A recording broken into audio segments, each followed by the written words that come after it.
Welcome to Tokyo Game Life, a Tokyo-based video game podcast focusing on Nintendo and gaming culture in Japan's capital. Your host Mono here to bring you a slice of gaming life from Tokyo. Author Aidan Moher joins as we chat about Suikoden 1 and 2 HD Remaster from Konami.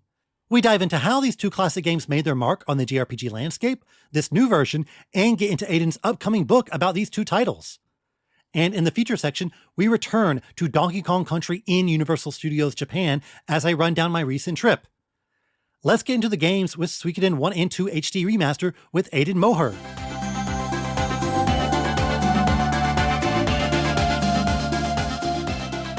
Today in the game section, we're focusing on Konami's Suikoden 1 and 2 HD Remaster, Gate Rune and Dunning Unification Wars, a name I would definitely shorten in the podcast title.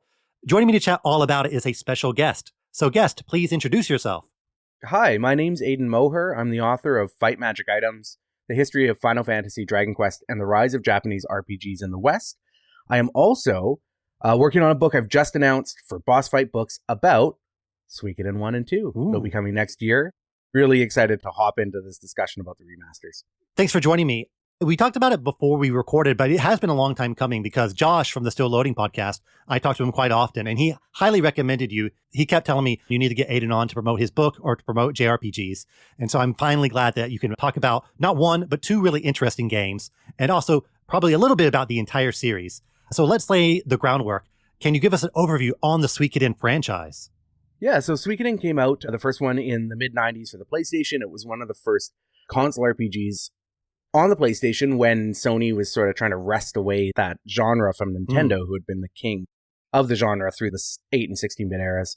And Suikoden 1 came out, and for me and my RPG-starved friends, we jumped on it right away, really enjoyed it. It's fairly small or short by kind of modern standards, but it's like a 20-hour RPG.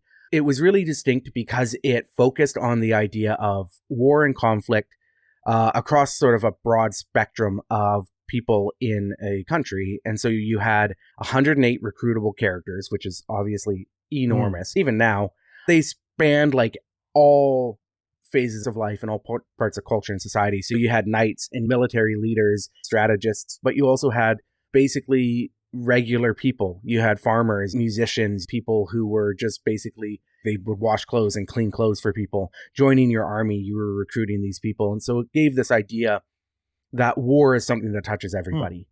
And so Suikoden 1 came out, it really thrived not just on having this large cast and this complex set of themes, but it took the idea that it established in 1 and then went into Suikoden 2. And Suikoden 2 is one of those sequels that's just like the first, but better in every way. And so you have something it's instead of being 20 hours long, it's 45 to 50 hours long. You still have the 108 characters, but the complexity of their stories individually and as a collective whole is more complex, more fully fleshed out. Suikoden 2 had its issues. We'll probably get to that later, but it was this idea of taking an interesting, rough shape with the first game and polishing it up into something really spectacular with the second game. What about Yoshitaka Murayama, who is often credited as the creator of Suikoden? Could you fill us in on his role in bringing the franchise to life? Yeah, so his role is pretty funny, and I cover this sort of in my book, and this is when I really dove into what he was to the franchise. Because the important thing about Murayama, and you see this reflected in the Suikoden games, is he understood how important it is to assemble a team around him that makes him better, makes the thing that they're working on together better. And so Murayama gets a lot of credit for Suikoden, but there was also Miki Higashino, who was doing music. There was Junko Kawano, who was doing art and story elements. And people like that really allowed Suikoden to become something special. Murayama, when he started at Konami and when he kind of started on Suikoden, he was not an experienced game maker, and specifically not experienced with RPGs.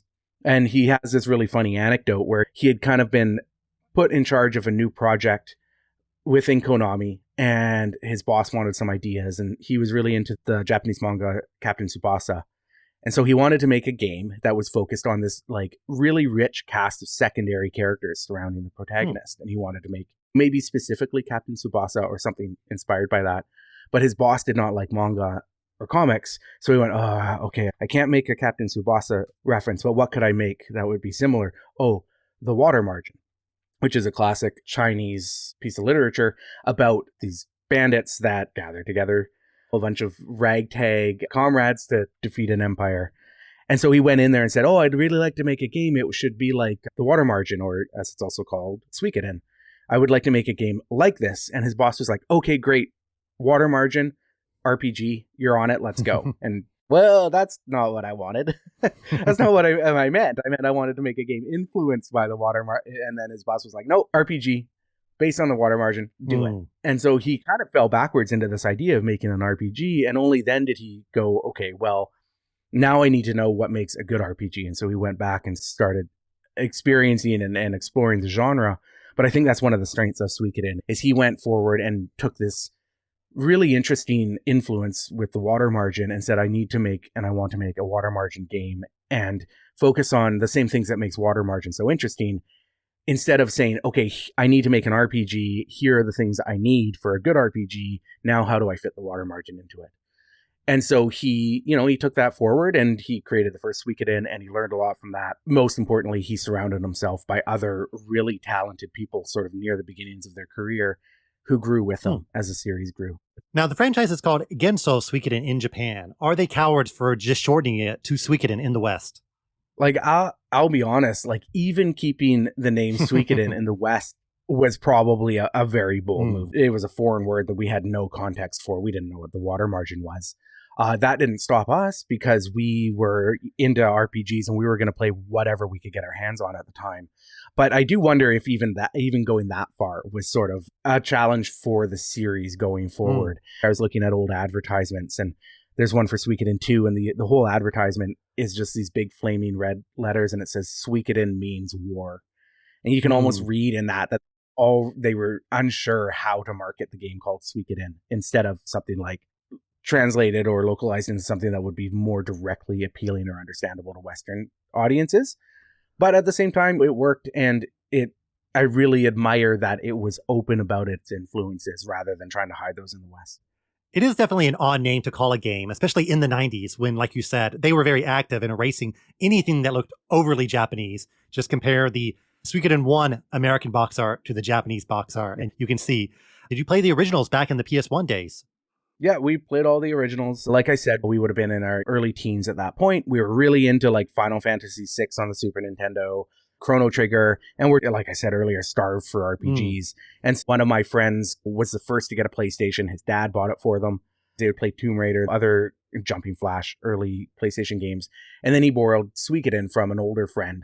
I remember going over there for the first time and watching him play the beginning. And there's a scene where very early on you get on Dragonback and kind of fly through the sky, this cloudy sky. I was just blown away by what the PlayStation could do. Even though in hindsight is sort of like a 16-bit plus RPG. Like, it's not graphically very sophisticated, or at least not a huge gap between that and like late generation Super Nintendo games. But it felt like new and rich. But my friend also didn't have a memory card, so he had to play Suikoden. He would just leave his PlayStation on constantly as he made his way through the game. And fortunately, it was quite easy. I don't think he ever died. So he didn't ever lose his progress.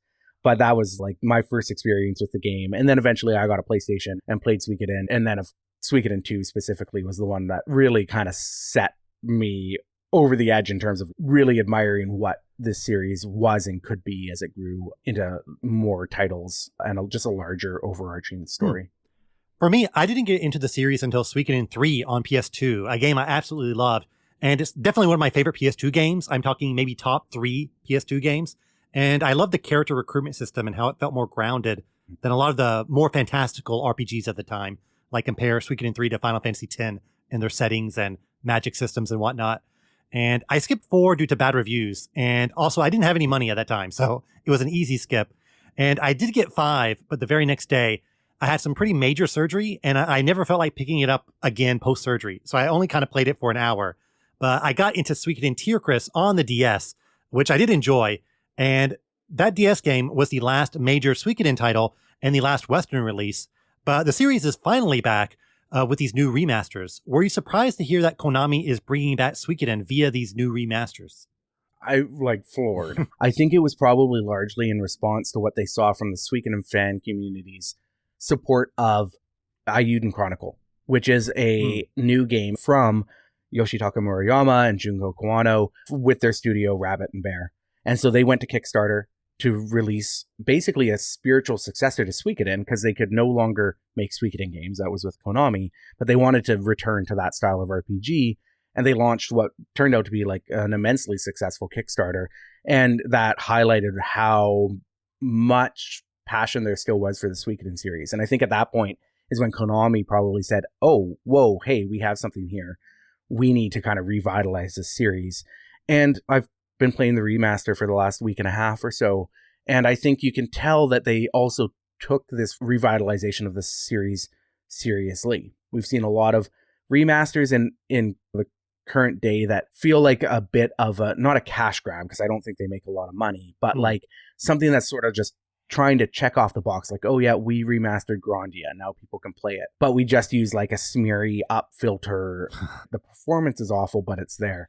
Same thing with like Square Enix and the Chrono Cross and the Final Fantasy remasters that just sort of like blandly up-resed the backgrounds and might have gone with higher resolution characters if they were 3D models, but for the most part, they just didn't feel really loved and cared for. The Suikoden remaster is the opposite of that. It feels really strong, like a company or a team behind it that knew what they had and knew that they needed to do it right.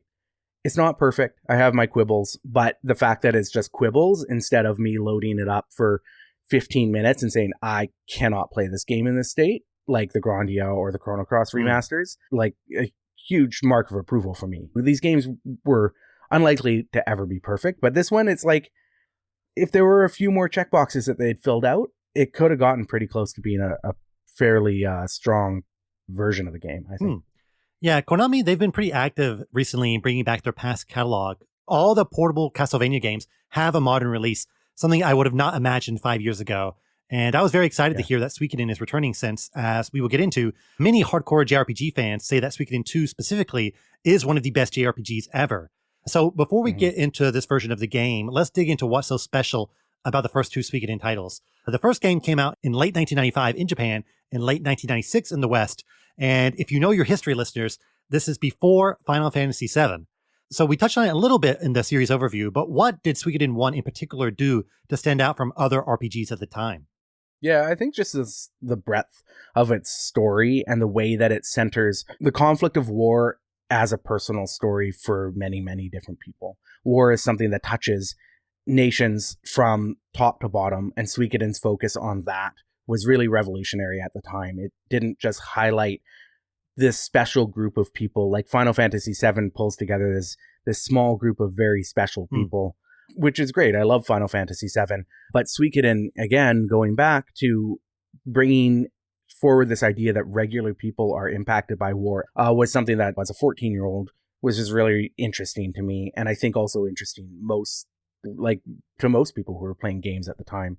And then it also had like a lot of interesting systems. The 108 recruitable characters was always cool. And then it had one-on-one duels. It had these war battles, which were like rock, paper, scissors. So it went above and beyond just having a regular combat system. It wanted to show that, again, war spans huge conflicts between thousands of people at once, or one-on-one conflicts between two people who are influential within that. And it's just a new way of telling stories. And I think that resonated with a lot of people in the mid-90s. Yeah, and if I had to sum up what is the gimmick of Suikoden, something that we mentioned earlier is that there are 108 characters that you can recruit. Now, they're not all technically playable in battle, but they do join your team. And I was trying to think, is there a game that lets you play as this many characters? Did this have the record at the time? And I jumped into some monster taming games. Megami Tensei on Famicom has about 60 demons you could recruit, and Dragon Quest V has 40 monsters. So Suikoden, in terms of playable characters, it might trump both of those. Do you think that this idea of recruiting 108 characters is the primary hook of Suikoden, or would you say how it tells its story is a bit more intriguing to players? I think early on it was the 108 characters and sort of the player agency within that, like recruit who you can find and then build parties. You got 6 characters in battle, so you could use more of them. I think that's sort of the main draw of the series early on, but I think that changes over the course of the Suikoden series as you get more games and they reveal themselves to be a large overarching narrative that stretches across every title. And you don't really get that. Like Suikoden 1 is fairly straightforward and its structure is fairly simple in the way that it tells a story. And it doesn't really necessarily like surprise you in the way that it wants to engage with like a larger narrative. But then as you move into Suikoden 2, you start seeing that like, oh, some of these things that happened in Suikoden 1 that seemed like side stories or seemed like the distance actually are impactful. And I'm seeing how that's playing out, or how the resolution of the original has now had an effect on this other region of this world that I'm now exploring.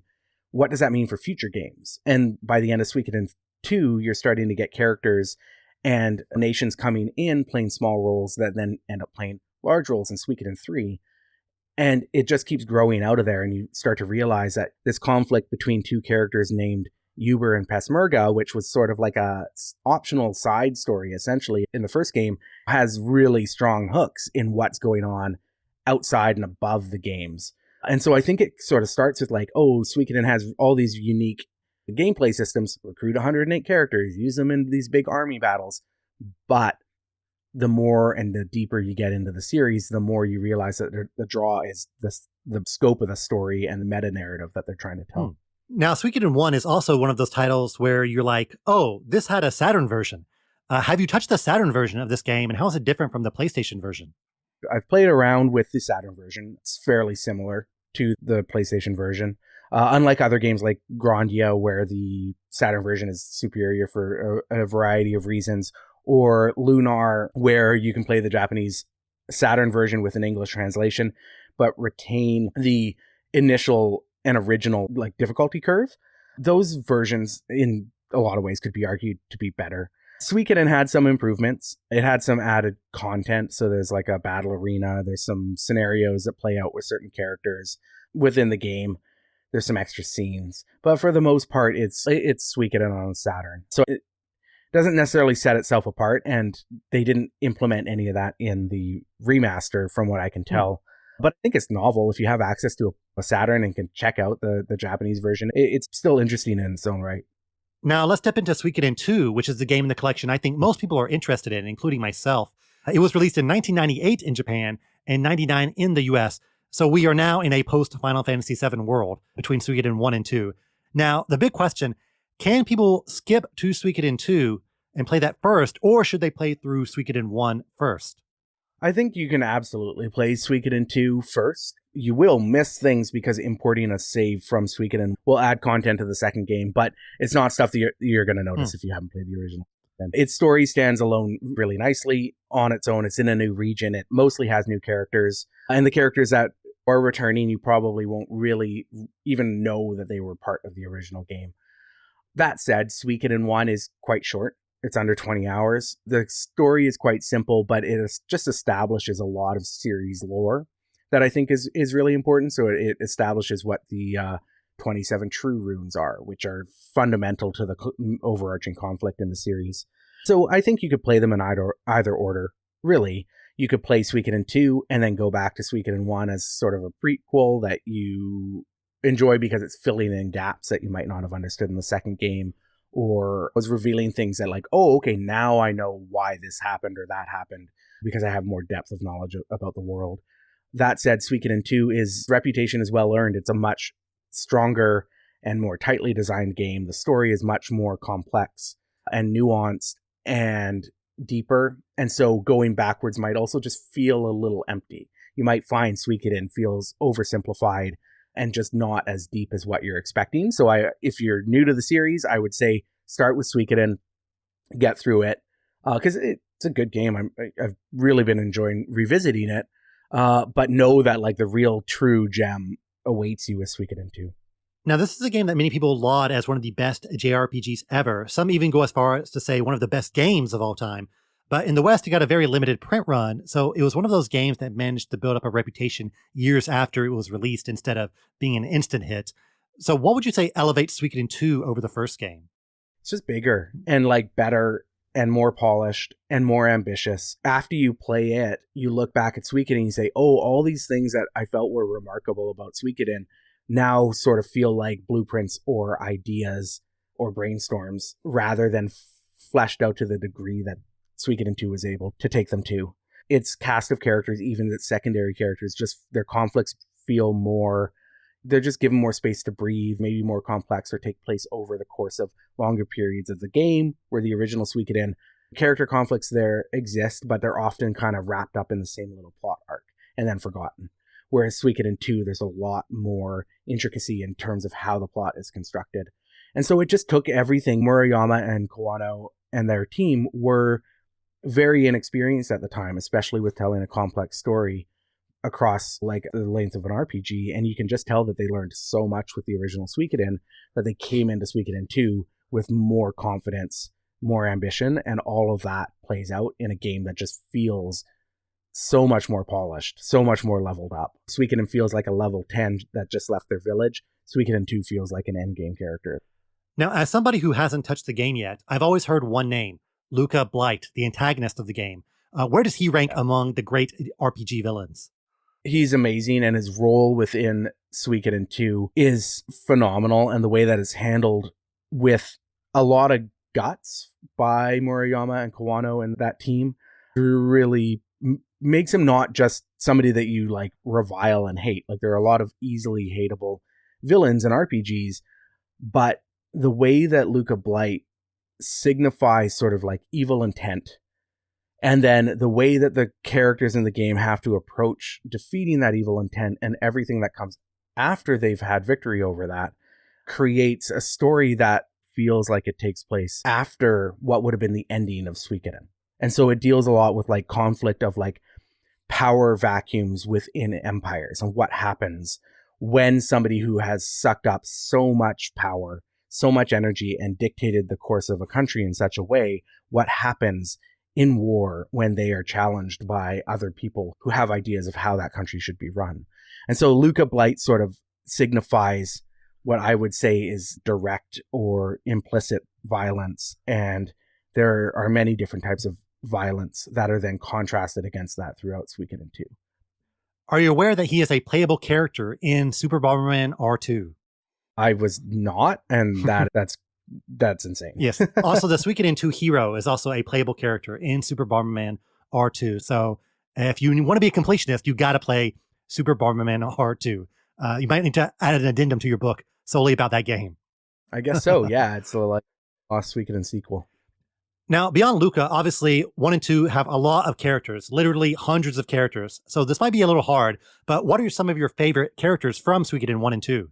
Yeah, so like a big one for me from when I first played the game as a teenager to now, I really love your elf Kirkus. He washes up on shore of your castle in Suikoden 1, and he was always a mainstay in my party. Not just because I adored elves as a teenager, they were always like my favorite of the fantasy races, but he also like defies his people in an effort to save them, which I find really interesting. They are an isolationist society who want nothing to do with humans, but Kirkus sees the threat they're under and seeks out help from the Liberation Army, which is the army that you're building as a character. And I just think that that's a really fascinating bit of character building in an RPG from the mid-90s. He's also pretty good in combat. He's fast, he's a ranged character, he has decent magic, and so he was always a mainstay. I also really like Cleo, who is one of the protagonist's friends from Suikoden 1, one of his like retainers. And she has a fairly simple story and plot throughout Suikoden 1, but she's always by the main hero's side. She's very strong in battle. She's a good magician. And she just always would find a way into my party. And so Suikoden 1, the characters are all fairly, outside of like a handful of them, they're all interesting, but they're all fairly like shallow. There's not a lot of depth to their conflicts.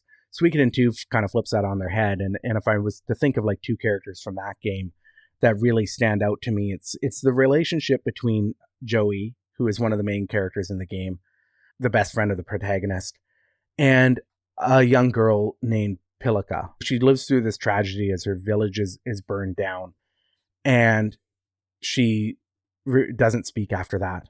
And she kind of gets taken in by Joey. She's orphaned and has nowhere to go, and he takes her in. The way that's handled with a lot of grace and perseverance from Joey outside of the character that you kind of expect him to be also shapes him through the second half of the game and undergirds a lot of the decisions that he's making, or at least his intentions for those decisions. Joey is very much defined. He's sort of like a Delita from Final Fantasy Tactics, who's making decisions towards goals that seem noble, but maybe his means to get there aren't always necessarily the correct way. And that is such an interesting conflict. As you also see this other simpler side where he's just trying to protect this young girl who's entire life was taken from her. What's something that somebody should know before diving into these games? I want to say in Suikoden 3, some of the characters you can recruit are actually missable. Is that also the case for the first two games? Yes, absolutely. And that's something that's true in all the Suikoden games. Knowing that there are missable characters is good, I would say, going in. I'm the type of person who doesn't like to miss characters, so I can find that very frustrating. But also knowing and going back to original interviews with Murayama, he has spoken about how he wanted everybody's experience to be unique, for everybody to find a different assortment of characters. For collecting all 108, that should be the exceptional experience. And so play the games and play them through, and don't worry about getting all 108 characters. There are systems in the games that kind of help you find some of the more hidden characters, but there are also characters in the game that have very small recruitment windows. And if you don't use a guide, there's a high likelihood that you're just not going to recruit them. And that's also okay, because that's part of the intended experience. If you really like it, you go back and you can do a 108 character run. There's lots of great walkthroughs online that are like spoiler free, and they'll just walk you through chronologically, like, here are the characters you want to make sure to recruit by this time. This is how you do it. If you have one of those, you can get through the games fairly painlessly without missing anybody. But yeah, I mean, go in knowing that there's this huge cast of characters. The games are fairly easy. There's no right or wrong party configuration. Like, recruit characters and use the ones that seem interesting to you. Like, go after the ones that build the story that you're most interested in pursuing, because that's really what it's about. Communities that are built up around a person's goals, and that we're so much more than just our individual desires. We're the goals and the conflicts of everybody who surrounds us. And I think that's exemplified by the idea that you could play through Suikoden, find 77 of the characters, pick your 6 favorite, and kind of go from there. Okay, let's get into this new version of the game, the HD remaster of the original PlayStation games. Now, I actually didn't know this until a few weeks ago, but Konami already released this kind of on PSP, a collection of Suikoden 1 and 2, but only in Japan in 2006. So is this version an HD remaster of the existing PSP game? That's a good question. I didn't go and compare them directly. I compared the HD remaster and the newer version. But I think, and I get the sense that there's more under the hood here than just taking an older version like the PSP version or the PlayStation originals and just sort of emulating the code and then trying to put a fresh coat of paint on top. It feels more like they've probably tried to build something from scratch. It certainly takes ideas from the PSP version, what uses widescreen ratio and stuff like that. But all the new backgrounds are like hand-drawn at 4K. So it doesn't feel like a PSP game blown up onto a big screen. Are there any new additions to this game in terms of feature or quality of life adjustments? I would say that that's probably one of the areas where I felt like this remaster could have gone further. So you have the native 4K graphics, which for the most part look okay. There are instances in the game, especially in heavily tiled environments, where I feel like the new art assets feel a little artificial, feel a little Photoshoppy. But other instances, it looks really good. I think that I would have liked to have seen more quality of life improvements. Suikoden implements some, like there's the ability to speed up combat, so you can double combat speed or you can triple combat speed, which is pretty nice. They have a new party bag, so certain key items no longer reside in the character's inventory system. It used to be you would get the blinking mirror and you use that and it warps you back to your team's castle, and that would have to sit in the protagonist's bag, taking up one of his scant item slot. You'd have to carry that with you everywhere. You could also discard it by accident. So now they've separated that out. So there's a handful of key items that sit in this bag, but it's still only like 8. And the rest of the inventory management is exactly the same. So you have limited slots in limited characters. Armor takes up a slot in the bag. So like if you have 12 slots, you have 6 pieces of armor, you really only have 6 like slots available per character, which like everybody disliked in the original game. They improved this a bit in Suikoden 2, so you do have a party bag where you can keep your extra items, you can keep medicine, you can keep stuff in there, and then just transfer stuff over to characters to be used in battle. Much better. It's still not perfect, but it's much better. I would have liked to have seen them just implement that in Suikoden. Take that quality of life improvement from the sequel and bring it over to Suikoden. And so it's just little things like that that I think are sort of a step they could have taken a little bit further that would have made the experience feel that much better. Another one is they have auto saves in the game, which is great. It's 2025. We all have stuff going on. Sometimes we just need to drop a game, right? Like we can't wait for a save spot. So Suikoden has, and Suikoden 2 have autosave, but it'll only trigger when you walk onto a screen with a save point, which is weird, right? They're very rare and they're always like mid-dungeon. And so autosave will trigger when you walk into a room or a screen with a save point, but then you just walk over to the save point and save. And so I don't really understand why they wouldn't put in a full-on autosave or even just like a quick save feature. My kids play games on my PlayStation, and earlier today, I was halfway through a dungeon. My daughter didn't know that, which is fine. She started up another game, which closed Suikoden, and I lost all that progress because there wasn't any sort of autosave, which is just weird, right? Like, it's 2025. This stuff is pretty standard across the board, and it's just one of those things that just take that extra little step forward. The games are technically sort of re-localized or retranslated, but Suikoden's translation and localization is fine. It was standard for the time. It was fairly clean. It had very little personality. It was bland. Suikoden 2, however, was and is known for having one of the worst localizations ever. It's littered with, like, people will talk and there will be like 8 exclamation marks after their sentence, or ellipses with 8 periods in them and stuff like that. Like, just like totally over the top. And in my book, I talk to members of the localization team about how and why this happened, and get to the bottom of, like, why did this localization of a game that the Japanese version is so interesting, it's so story heavy, character heavy, why did we end up with a localization that reads the way it does, especially because it was done by people like Jeremy Blaustein, who was responsible for the Metal Gear Solid on PlayStation, which at the time was known to be one of the greatest localizations of all time. And so how did he do the Metal Gear Solid localization when only like a couple years, or no, when did Metal Gear Solid come out? Those might have been 98. Around the same year.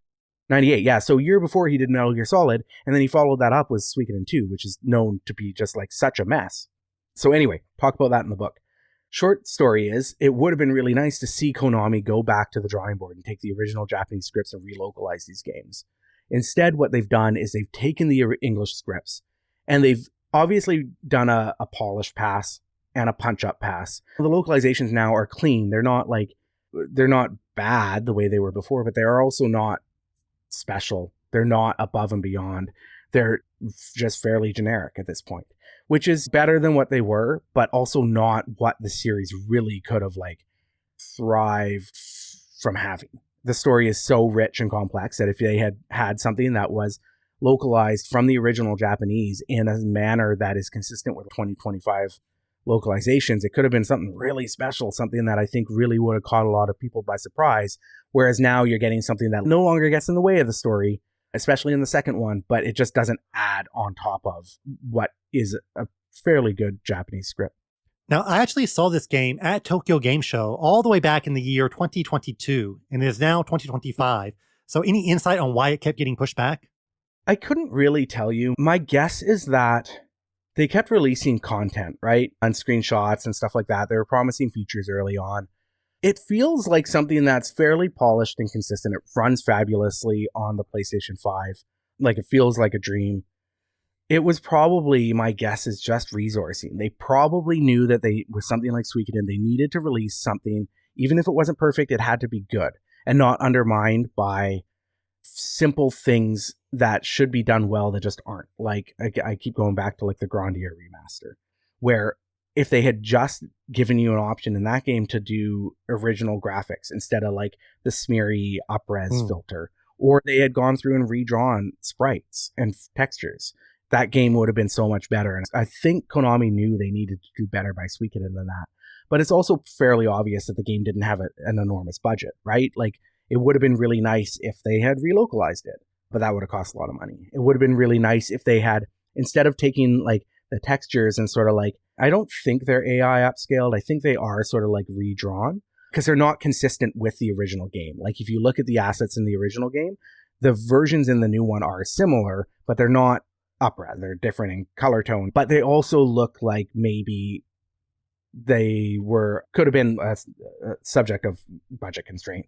If they had taken those games and those backgrounds and done something like bespoke, hand-drawn, non-tiled backgrounds for all the towns and dungeons, it could have been something really special, right? Take the idea of like pre-rendered backgrounds on the PlayStation, but do that in a hand-drawn style.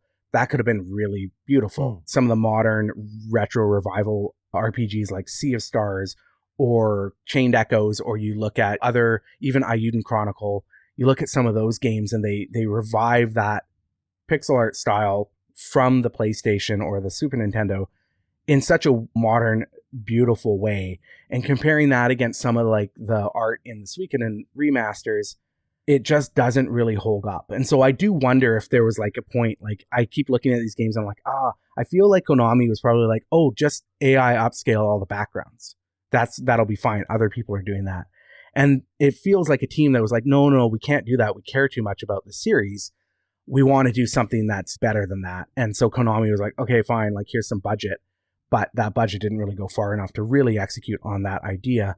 And I can see there just being some tension during the development period where the Konami team working on the game wanted to do better maybe than what they were budgeted for. There's like a trifecta that designers will often refer to, and it'll be a triangle, and each point it'll be speed, cost, or quality. And the idea is pick two.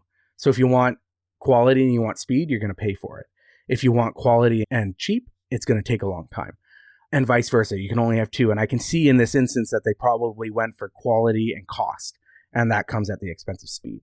Let's talk about the future of the franchise. Actually, in a few days, Konami did announce they were having some sort of Suikoden live stream. So they could technically announce Suikoden 6, theoretically. But do you think Konami is going to try to put out a 3 to 5 collection or move on to a new game? Or what's your prediction? My prediction is they're not going to do anything. Murayama helped create the series, and he left midway through Suikoden 3. And he did so because he had set himself a personal goal to leave Konami after 10 years. So halfway through Suikoden 3, he was like, okay, 10 years up, I'm out of here. I really like Suikoden 3, but the series did sort of like, in a way, lose its way after that. So Suikoden 4 famously is not very good. Suikoden 5 is a big return to form for the series. I think it's fabulous. But the big problem that I saw, and a lot of people saw, I think, is that during this period after Murayama left, there was this overarching story that was leading towards like this conclusion, probably in or against a nation called Harmonia. They were heavily involved in these true runes, and each game from 1, 2, and 3 was building towards this. After Murayama left, it felt like they knew they needed more Suikoden games because it was fairly popular, but they didn't necessarily want to push the plot forward towards this conclusion that Murayama had been building towards. And so I feel like the choice is now you release 1 and 2, then you would have to go back to 3, 4, and 5 because you absolutely need 3 to be able to tell any future stories in the Suikoden franchise. So if you wanted to go to 6, 3 has to be in there. 4 and 5 you can probably skip because they are both set in the past. And so the latter half of the Suikoden series was just set in the past, sort of filling in gaps in this history. So you couldn't really launch straight into Suikoden 6 because there's so much story that would be left on the table. Suikoden 3, I love it dearly, but it is a hard game to go back to. I don't think personally you could just put out a remastered version of 3. There's so much friction and gameplay friction in there that modern players would bounce off of, and even non-modern players like me, like I would find it hard to go back and play 70 hours of Suikoden 3. So there is just this, again, friction between the idea of like, oh, if we want to push the series forward to 6, we need players to have access to 3, 4, and 5, but 3, 4, and 5 are all sort of like troubled in their own ways. How do we get people to buy into like 3 troubled 60 to 70 hour RPGs just so we can make Suikoden 6?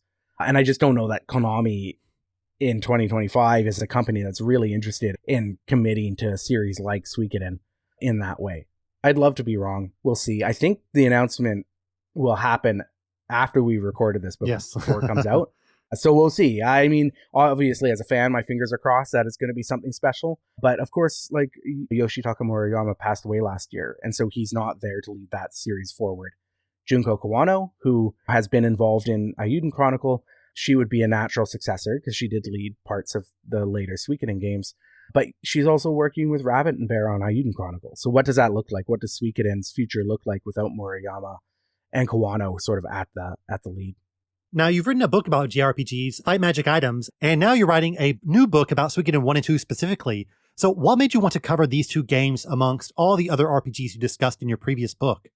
Yeah, so Fight Magic Items was an overview of 30 to 40 years of Japanese RPG history, and it focused heavily on Final Fantasy and Dragon Quest and everything that sort of like spawned out from that point.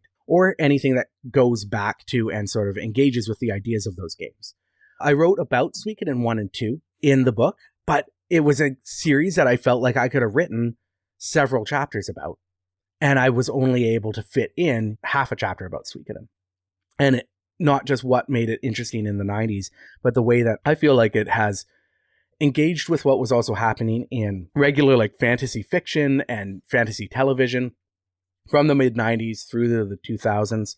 And also its influence on the genre. I think I don't think we get the Trails in the Sky series without Suikoden.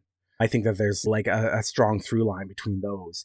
And so it just felt like a series and a couple of games that there was so much more story to tell when I was done writing Fight Magic items. And so when I connected with the publisher at Boss Fight Books, who's publishing my Suikoden 1 and 2 book, his name is Gabe. He asked me to pitch him on a few games. So I said, okay, sure. I pitched him on, I think, Xenogears, Lunar, maybe one other, and then Suikoden 1 and 2.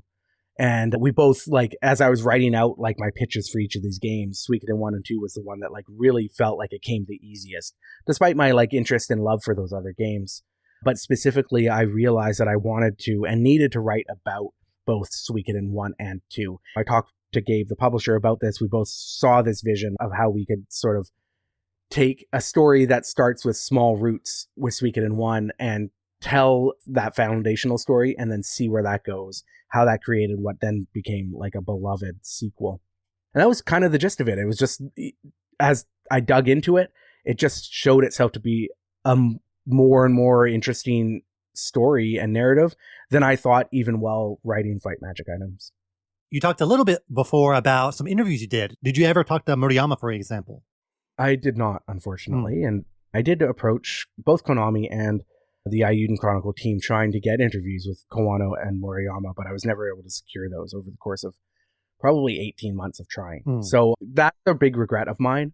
I got lots of interviews I have people like Jason Schreier, who I spoke to for the book, who's a noted games journalist, who's a huge Suikoden fan. And so I reached out to a lot of like content creators who have covered Suikoden either now or in the past and have a lot of their thoughts in the book. Unfortunately, I was never able to nail down the development team or the original creators. But as I said, I did have an extensive interview with Jeremy Blaustein, who led the localization team, Casey Lowe, who was also part of the localization team. And to me, that was the chapter that I sort of love about, like, in the book the most, because it is this deep dive into something that is such a contentious part of Suikoden 2. And there's not a lot of documentation about what happened there. We all know the localization was rough, but why and how? And so being able to talk to Jeremy and Casey and understand what the circumstances were that led to that really helped to kind of bring that book home. And I'm sad I'll never at this point get to talk to Murayama. What I really would have loved to have asked him is, like, who was he? What did he kind of dream of as he was growing up? What did he love to do for entertainment? What was it that created the person that then created Suikoden? And I won't ever get to ask him that anymore, which is too bad. But I think you can also look to his works to understand the answer to some of those questions. So when can we expect the book? The book is slated for 2026, next year. Okay. It'll be part of Boss Fight Books. They have their seasons. Each season is usually 4 books, and it's supported via Kickstarter. So it'll be one of the Kickstarter books in 2026. Oh, nice. But it's all written. It's gone through revisions. It's edited. I'm just wrapping up a pass on it now. And so it's hopefully something that's going to be off my plate within a couple of weeks, and then I'll be moving on to what's next after that. But I'm pretty excited. I was able to reveal finally that I've been working on this book and be able to talk about it after a long time. I've been working on it on and off for about 2 years, and I'm really happy with how it's all come together. Nice. Is the cover of the book going to resemble the US version of Suikoden 1's cover art? Oh my gosh, I would love for it to. And I actually spent a fair bit of energy trying to track down the original artist. Or the team was never able to find any information on them, which was a bummer, because for those who haven't seen it, it's this incredible like array of characters they look like they'd be off the cover of like Harlequin romance novels, but they are also reminiscent of actual characters in the game. So you can look at them, they don't look like any characters in the game, but you're like, I think this is probably Victor. I think this is probably Windy. And it's so far-fetched and far out there compared to the Japanese art with its anime art that I love it dearly. the cover for boss fight books are all fairly standardized. So the cover we're a ways off from revealing that. Unfortunately, it will not cross over with the cover for Suikoden. Though maybe, now that I'm thinking of it, maybe I'll try to find like someone to commission some alternate cover art for it or something. Yes, and in the new version, you can interview the artist. You can add a chapter about Super Bomberman R2. So there's a lot that you can do in the future. But in the meantime, listeners, definitely check out or keep your eye on Aidan Moher's book about Suikoden 1 and 2. So that was a look at the new Suikoden 1 and 2 HD remaster. It's on all platforms right now, including Switch. Ironically, the only numbered Suikoden title to ever hit a Nintendo platform. So put it on your radar. Okay, Aidan, where can people find you?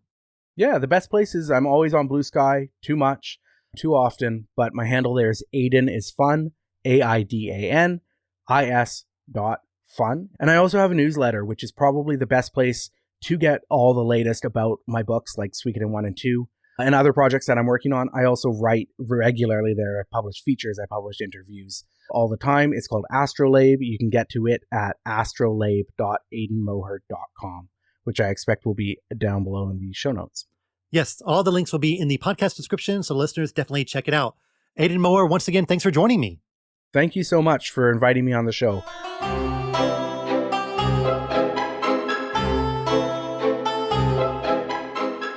This episode's feature is about my recent trip to Donkey Kong Country in Universal Studios Japan. Earlier this year, I had on Nintendo superfan Don Koopman as he regaled us with his trip to DKC, but I also wanted to share my mini thoughts on this new extension to Super Nintendo World.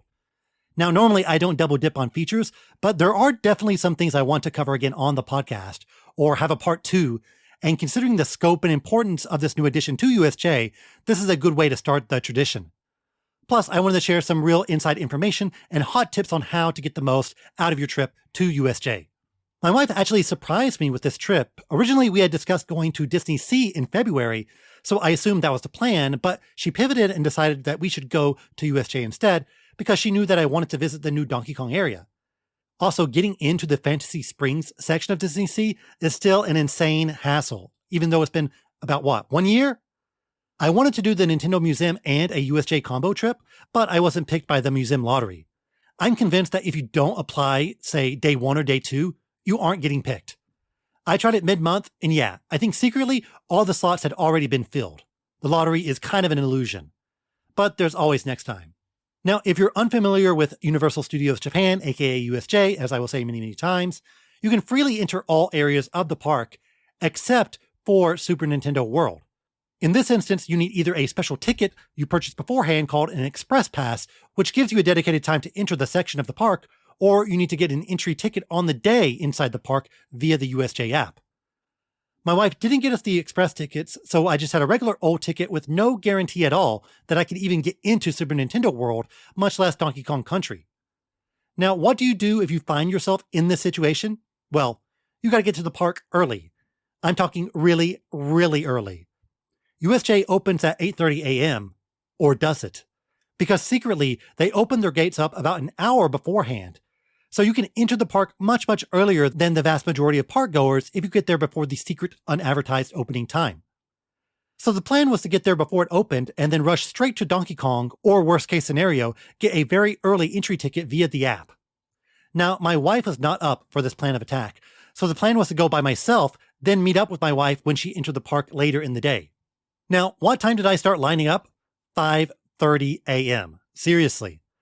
My hotel was only about a 2-minute walk from the actual park, so I woke up at 5, and by 5:30, I was in line. Oh, and you might have read that certain USJ-affiliated hotels are offering Alarmo, and one of those hotels was the one I stayed at, so I requested an Alarmo, and they sent it up to my room. Sadly, it doesn't come in a box, but instead a clear plastic bag. But I set it up and everything, and it went off with my other alarm clock at 5 a.m. just as planned. Though I didn't really know how to turn it off, so my wife and I were up at 5 a.m. trying to wrestle with the clock and trying to stop it from playing Jump Up Superstar. Anyways, after I woke up, I passed through the giant gate and was greeted with a sign saying, "Hey, don't line up here, line up at the security check." I last visited USJ in 2022 and they didn't have a security gate or anything, so I was a little bit confused about where it was, but I saw some other people sprinting through the park, so I just followed them. I found the area and then lined up at the security gate. Now, at 5:30 a.m., I'd say there were definitely around maybe 200 or so people already there. The security gate isn't one long line though. It's a row of many smaller lines, and I was about person number 20 in my line.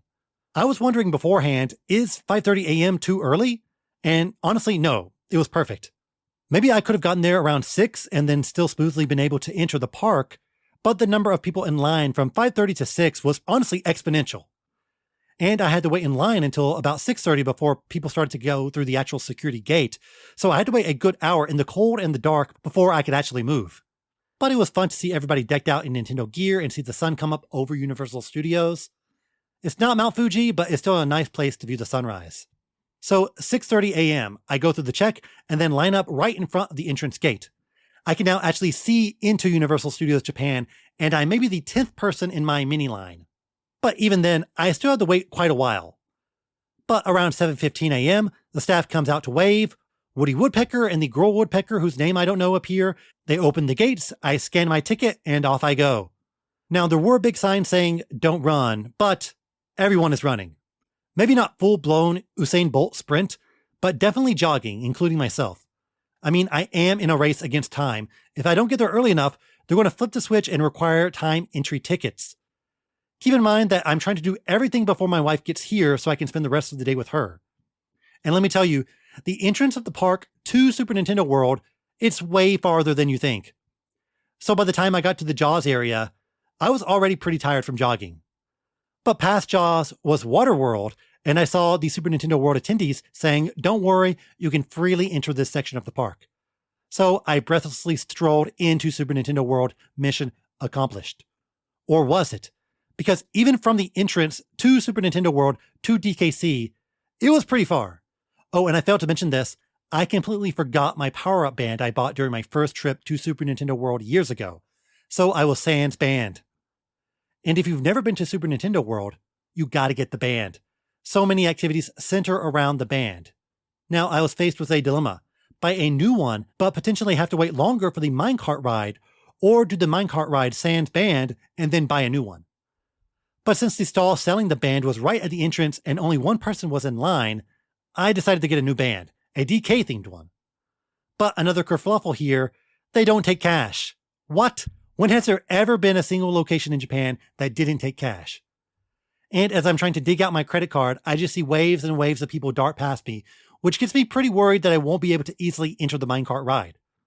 But I dug out my card, got my band, then headed over straight to Donkey Kong Country. I didn't stop to take pics, I didn't stop to marvel at anything, I just made a straight beeline towards minecart madness. Super Nintendo World was relatively empty in that there wasn't a ton of people shoulder to shoulder, but clearly a lot of people in line with me at 5:30 a.m. went here first. The entrance to DKC is in the back of Super Nintendo World, demarcated by a giant round gate with Donkey Kong Country proudly written on top. But again, no pictures, no soaking it in. I just went straight for the minecart ride housed in the Golden Temple, which is basically a straight line from the gate. Now, I got there around 7:25 a.m., and the sign said that it was a 30-minute wait for both the normal line and the single rider line. Single rider, if you don't know, is a separate line where you can get on the ride faster if you are by yourself. So for both to be the same wait, it seemed a little odd. The line for the ride was already pretty long, but I saw one person in line for the single rider area, so I followed him since I was by myself. And waiting 30 minutes in the single rider line? A total ruse. I was literally the second person in that line and pretty much walked straight onto the ride. Now, the caveat for being in the single rider line is that you often don't get to experience the fun things in the queue. Like, I saw Cranky Kong, but from kind of far away and not at a picture-taking angle. I also didn't scan anything nor see the giant arcade mural. So you are really prioritizing getting on the ride versus experiencing literally everything if you are in the single rider line. But hey, I had a time limit, and also I just kind of wanted to ride the ride, so I happily sacrificed a Cranky Kong picture for 30 minutes of extra time. I was finally at the docking station where I saw rows and rows of carts and people getting in and out. It's here where you can kind of understand how the ride actually works. The cart is not on a traditional track, but instead attached to this big arm that is attached to a track below the false track. So it is kind of holding you up as opposed to you sitting on a rail. But I barely had any time to wait at all, and before I knew it, I was on the ride. I sat in the back left seat, which is great since I am kind of tall, so I'd feel bad if somebody took a trip all the way to Osaka and then I just completely blocked their view. I want to say being on the left side is best since more of the animatronics are there. but you can't go wrong with either side. And I have to say, the ride does a great job in mimicking the look of the game. It does feel like you are really in the game, a 4K version of Donkey Kong Country. Our eyes are 4K, right? Small stuff like the designs for the trees and the tracks and other decorations, it looks and feels like it's just ripped straight out of the game. Specifically, Donkey Kong Country Returns on the Wii. And that is the strength of Super Nintendo World as a whole. It completely nails the immersion.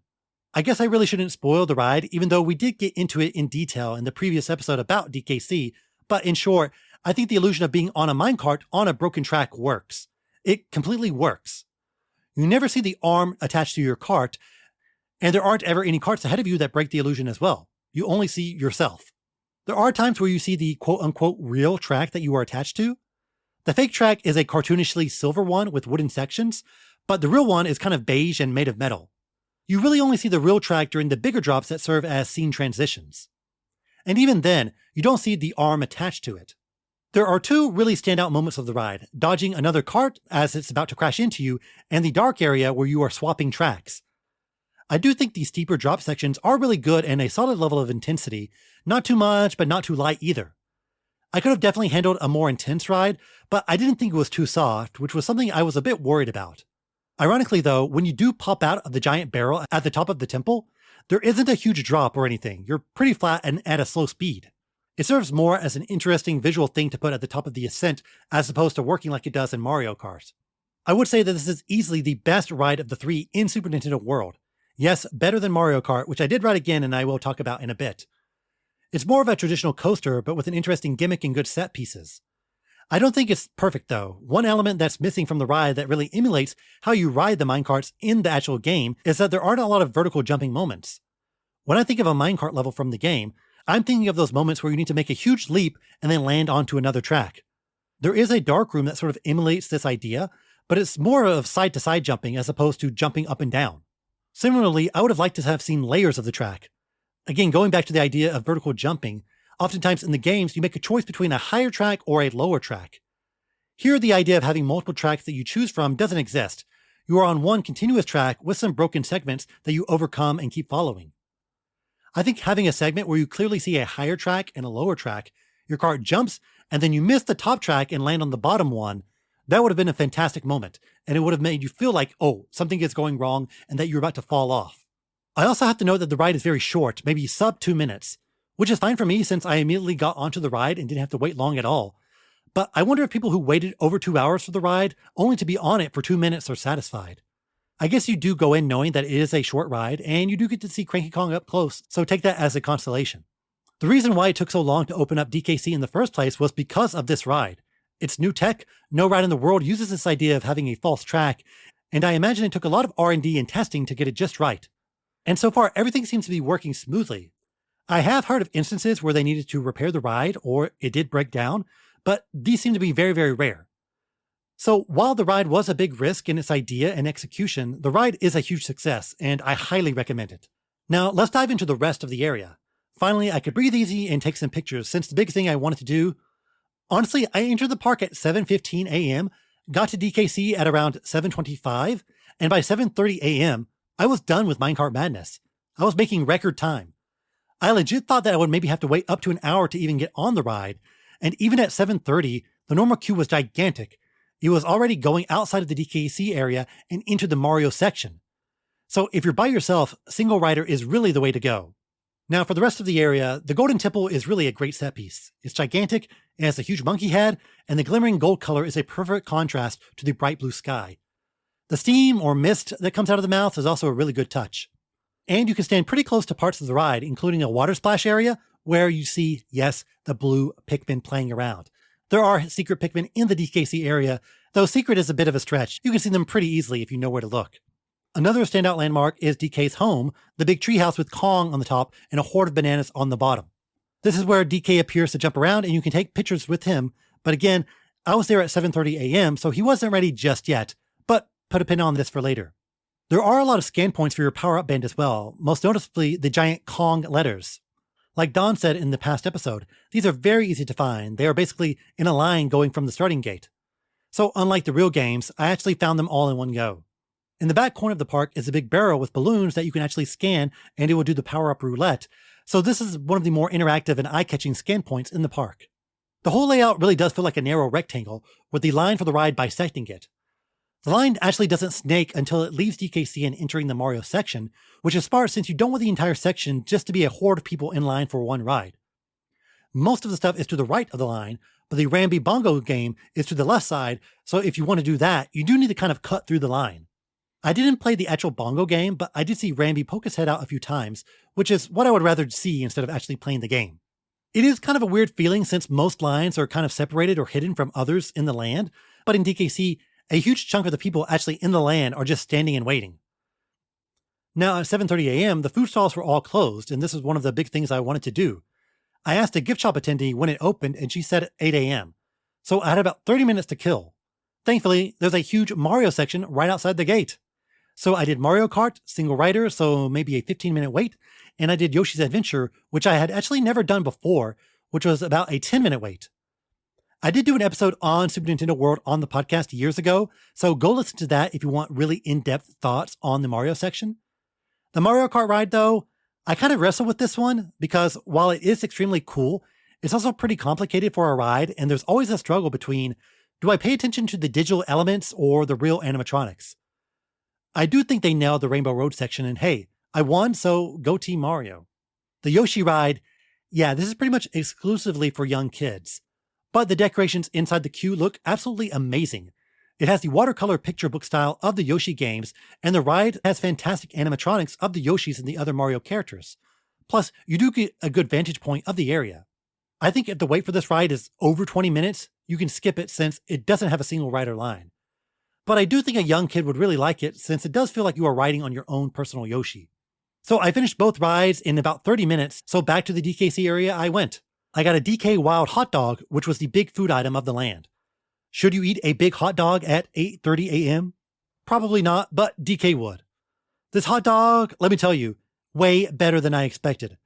I was honestly thinking this is something that you could eat in 2 bites and then you're still hungry, but no, this was a lunch tier hot dog in size and flavor. First of all, it looks fantastic with the Aztec-inspired patterns on the bun, and it comes in a very colorful box.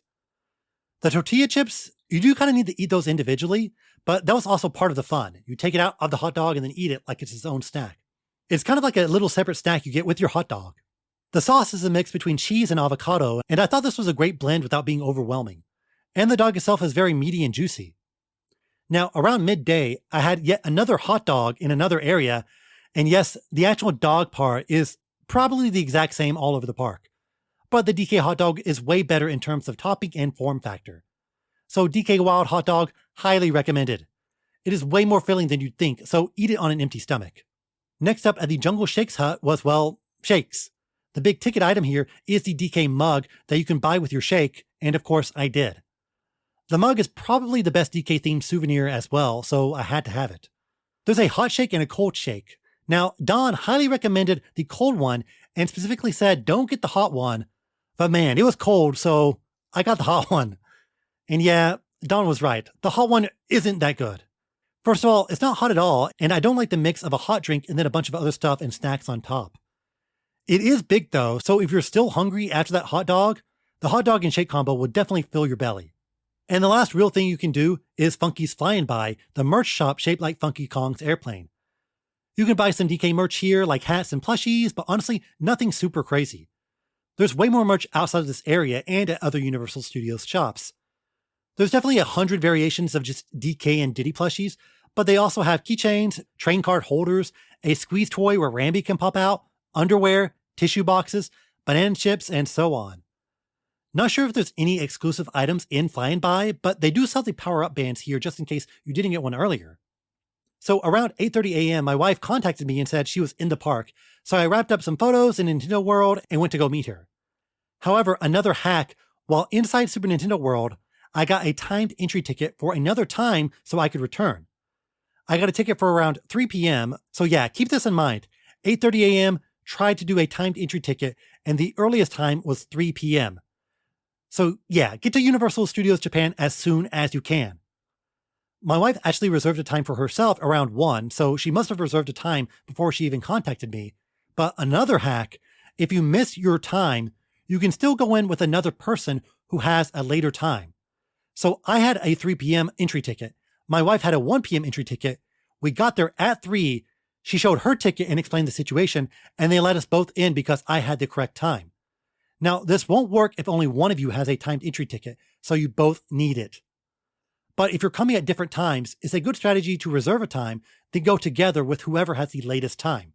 My wife was interested in riding Minecart Madness, but when we actually got there around 3 p.m., there was a 2.5-hour wait. The single rider line was much shorter, but she decided to skip it. There's always next time. However, I did see DK in the flesh or in the fur at this time. If you want to get next to him, you do need to line up in a specific area, and they call you on stage to take a picture. But it's not a smartphone picture. You got to pay for a physical photo of you and DK. So I just took some pictures of him from afar. But even from far away, he does look huge. Like, are there 2 people in here? It does look like somebody is kind of commanding a DK mech. In the future, I would like to see DK and Mario interact somehow in the park. Maybe they can meet on neutral ground, maybe the Waterworld stunt show or something. Since DKC is the newest area, ads for it are all over the park. There are giant banners of Cranky Kong and Diddy Kong hanging from the lampposts. The stores have elaborate displays and signs advertising the new Donkey Kong stuff. It is pretty amazing to see Donkey Kong really be the star of the entire park. This is the most attention DK has had in quite a while. Hard to believe he technically hasn't had a new game in over a decade. But maybe this year will change that. So in short, Donkey Kong Country in Universal Studios Japan, a nice extension to Super Nintendo World. It has the best ride at Super Nintendo World, some nice theming, some great food. Not nearly to the scope of the Mario section, but think of it like an expansion pack to Super Nintendo World. There's been a lot of rumors flying around about a Luigi's Mansion ride, a Zelda ride, and a Pokemon section that may or may not be coming to Universal Studios either in Japan or abroad. And if all these things are at the same standards of the Mario and the DK sections, everyone should be really, really excited about the future of Nintendo in Universal Studios. I think a lot of my listeners abroad, you're probably closer to Orlando than you are Tokyo, and soon they will open up Epic Universe in Orlando, Florida, featuring Super Nintendo World and the Donkey Kong Country expansion. So both highly recommended. Now, it's hard to say which one would be better, but if the Epic Universe one is, let's say, 80% as good as the USJ one, you should be very, very excited. That's it for the feature. Now for the news.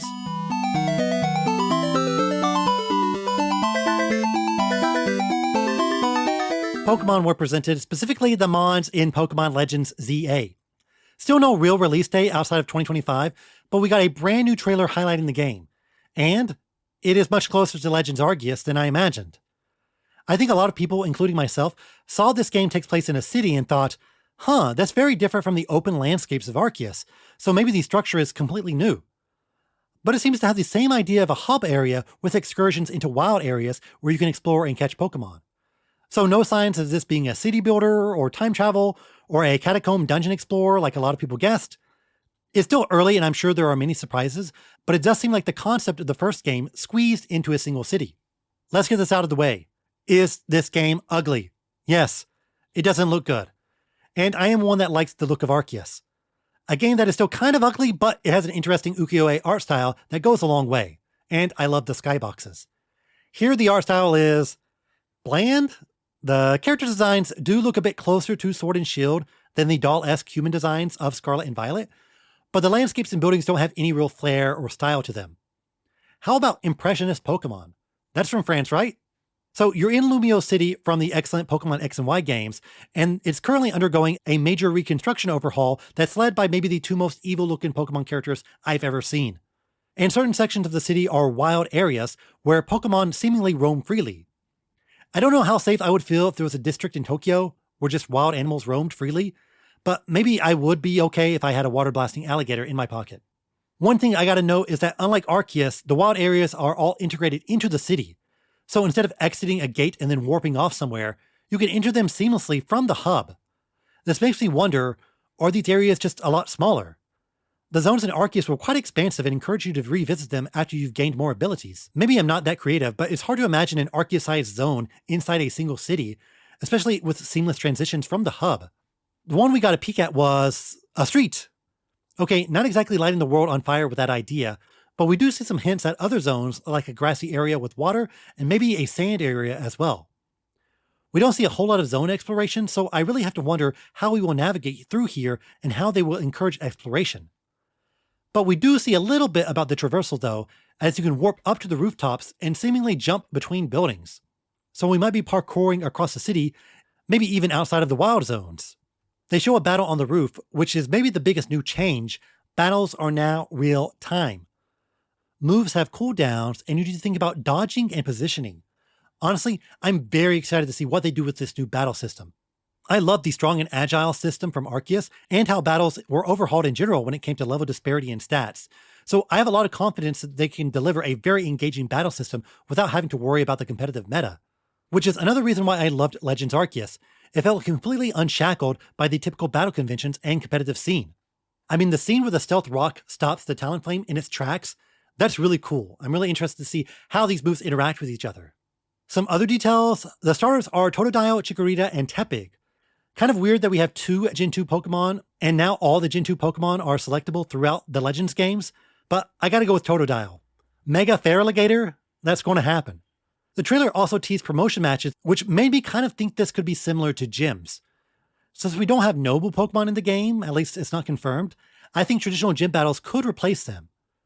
The setting is just so different from Arceus that I wonder how they're going to be able to adapt those gameplay conventions into this new title. Like, is crafting in the game? Are we still gathering mats?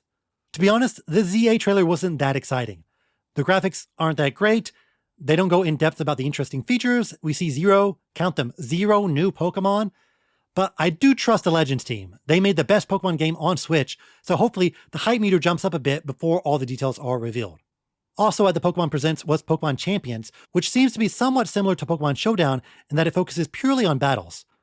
You can transfer your Pokemon from home into Champions, and I wonder in the future, are VGC battles or online Pokemon battles in general going to be mostly through this game?